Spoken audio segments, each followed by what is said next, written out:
नमस्कार।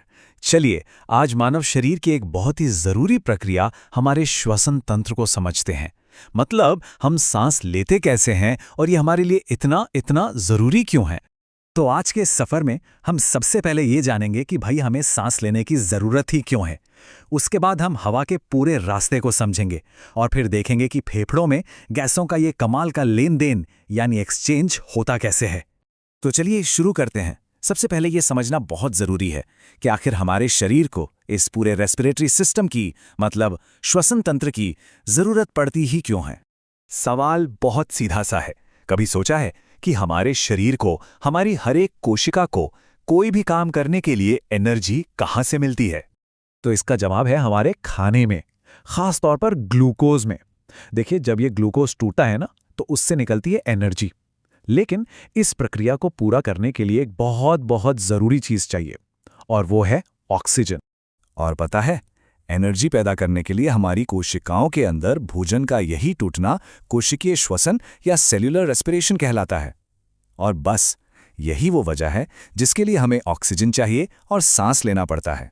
ठीक है, तो अब हम ये तो जान गए हैं कि हमें ऑक्सीजन चाहिए क्यों। तो चलिए अब उस रास्ते को देखते हैं, वो पूरा सफर जिससे हवा हमारे फेफड़ों तक पहुंचती है। यहाँ इस डायग्राम में हमारे श्वसन तंत्र का पूरा नक्शा दिख रहा है। हवा हमारे नासाद्वार मतलब नाक से शरीर के अंदर जाती है और बस यहीं से इसका सफर शुरू हो जाता है। तो हवा एक फिक्स रास्ते से गुजरती है, पहले नासाद्वार, फिर ग्रसनी और उसके बाद कंठ तक जहां हमारा वॉइस बॉक्स होता है। वहां से ये नीचे जाती है श्वास नली में। ये श्वास नली आगे चलकर दो श्वसनी में बढ़ जाती है और फिर हमारे फेफड़ों में एंट्री ले लेती है। एक मजेदार बात, हमारी श्वास नली, जिसे ट्रैकिया भी कहते हैं, वो उपास्थि के छल्लों से बनी होती है। ये छल्ले ये पक्का करते हैं कि वो पिचक न जाए, मतलब हमेशा खुली रहे, बिल्कुल एक पाइप की तरह, ताकि हवा आराम से आ जा सके। और फिर फेफड़ों के अंदर ये रास्ते और भी पतली पतली नलियों में बढ़ जाते हैं।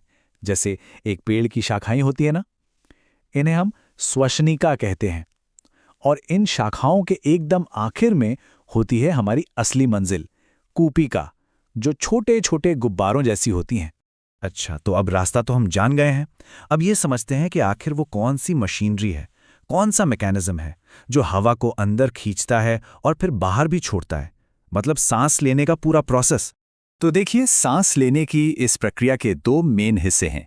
पहला अंतःश्वसन, मतलब सांस को अंदर खींचना, और दूसरा उच्छ्वसन, यानी सांस को बाहर छोड़ना। अब ये काम करता कैसे है, जरा ये समझते हैं।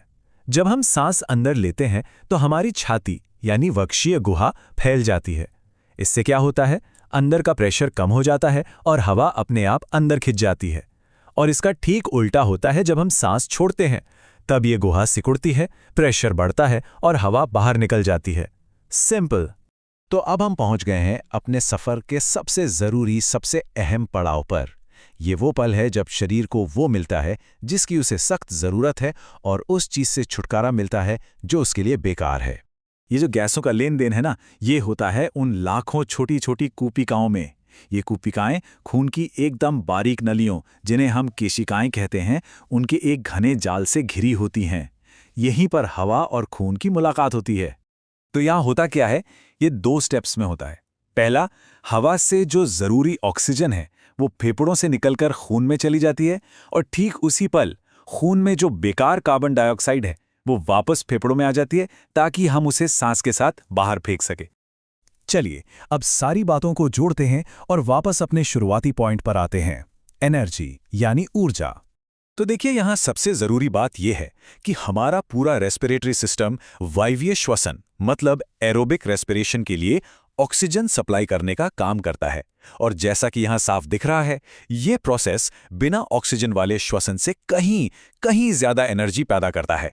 ये नंबर देखिए जरा, 36 एटीपी।